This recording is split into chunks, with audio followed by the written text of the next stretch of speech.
Some journalists were also arrested. I was among those arrested. And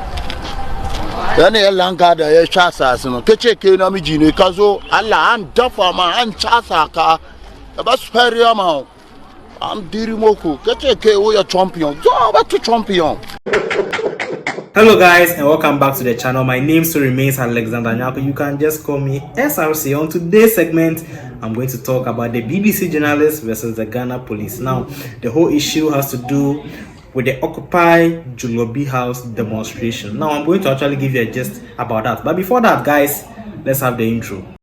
Hello guys, my name is KB.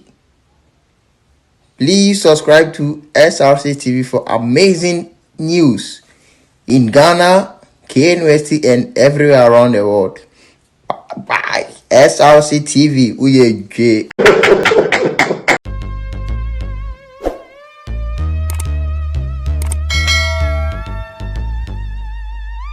This is noise.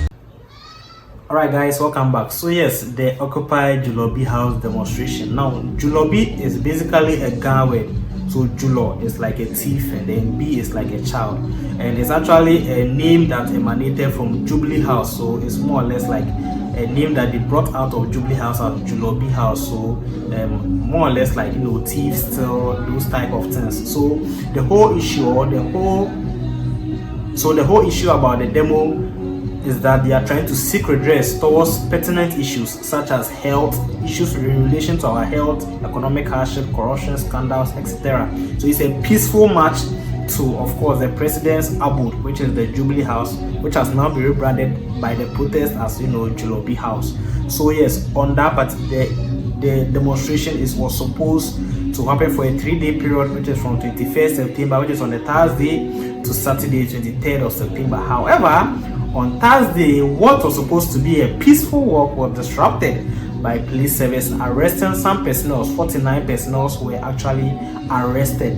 Now, this led to a whole lot of, you know, chaos around there at that point. And yes, there was a BBC journalist who was actually captured and arrested. Now, the Ghana Police Service actually came out with an official communique which claimed that they were ignorant of the claims. Now, I'm going to read out what the Ghana Police Service actually said. Now, police deny the arrest of BBC journalists. Now, the attention of the police have been drawn to an erroneous report by a section of the media that a BBC reporter and his cameraman have been arrested. Right, so this is actually in relation to the arrest of Thomas Nadi, that's a BBC journalist, on which the Ghana Police Service had denied. Now, the police would like to put on record that the report is false and should be disregarded. Now, the facts are that in dispensing the illegal demonstrators, a group of them were picked up and sent to the police station. During their screening process, 2 persons identified themselves as journalists and were immediately allowed to go. Now, while we assure the public of our commitment to work with all stakeholders in our quest to ensure security law and order, we want to urge all the other stakeholders to be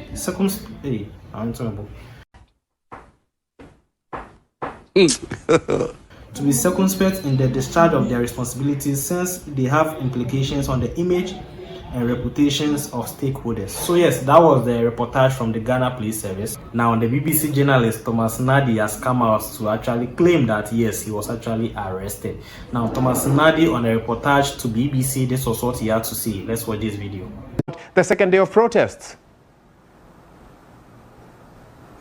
well, the second day of protest was largely peaceful. The demonstrators were allowed to march up to a point where the police had barricaded the route, which was about 1 kilometer to the presidential palace. Most of the demonstrators were concerned about Thursday's ugly incident, which resulted in the arrest of several protesters. But this morning, the police had positioned themselves about a distance from where the protesters had converged and then followed them up to the point of the barricade.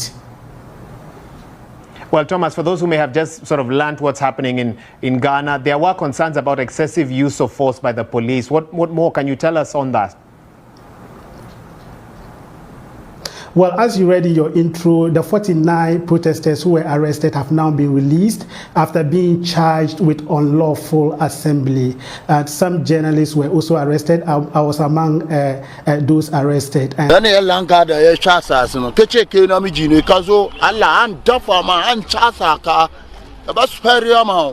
here's what happened. The 3-day planned protest was disrupted by the police following mass arrests on Thursday. The demonstrators had converged at this bus station less than 2 kilometers from the presidential palace when the police rounded them up. There have been complaints that some of the detained protesters were roughly handled by officers. The police say they had warned people from taking part in the protest because they had filed a petition in court to stop it from happening. Though Democracy Hub, organizers of the protest, say they had not been served any injunction. My cameraman and I were picked up at this nearby fuel station for covering the event, but later released. A female journalist who was also there to cover the story says she was assaulted. I think a gentleman was on a Twitter space and said to speak to me about what was happening. So I take his phone, talking to him. And while I was talking to him, the police charged at us. We did nothing. We didn't throw stones at them. We didn't taunt them, nothing. They just charged at us by just standing in front of the Accra Regional Police Headquarters. They charged at us. Then took the gentleman who was interviewing me, started dragging him and me, and they ripped my shirt. And that's how come I'm wearing this shirt. So my shirt is ripped apart. My whole stomach is outside. So one part of my shirt is gone. This is just the latest in a series of demonstrations this year over the soaring cost of living, with some saying bad governance and corruption has led to inflation standing at about 40%, meaning basics like food and fuel are becoming out of reach for many. President Nana Akufo-Addo has been frank about the tax ahead, saying the situation is due to what he calls the malevolent forces of the global pandemic and the war in Ukraine. Earlier this year, the government signed a new bailout program with the International Monetary Fund worth $3 billion over 3 years. That's the 17th time since independence that Ghana has opted for IMF support. Protesters had hoped the first 600 million slice of the loan will go towards immediately easing the pressure on their wallets. But with the size of Ghana's debt now almost 90% of the total annual value of its economy, the government says it has to prioritize that money to settle the balance of payments deficit, slow the rate of inflation, and ensure a stable local currency. They say that only then will ordinary Ghanaians reap the benefits via poverty reduction, cheap commodities, job creation, and salary increases.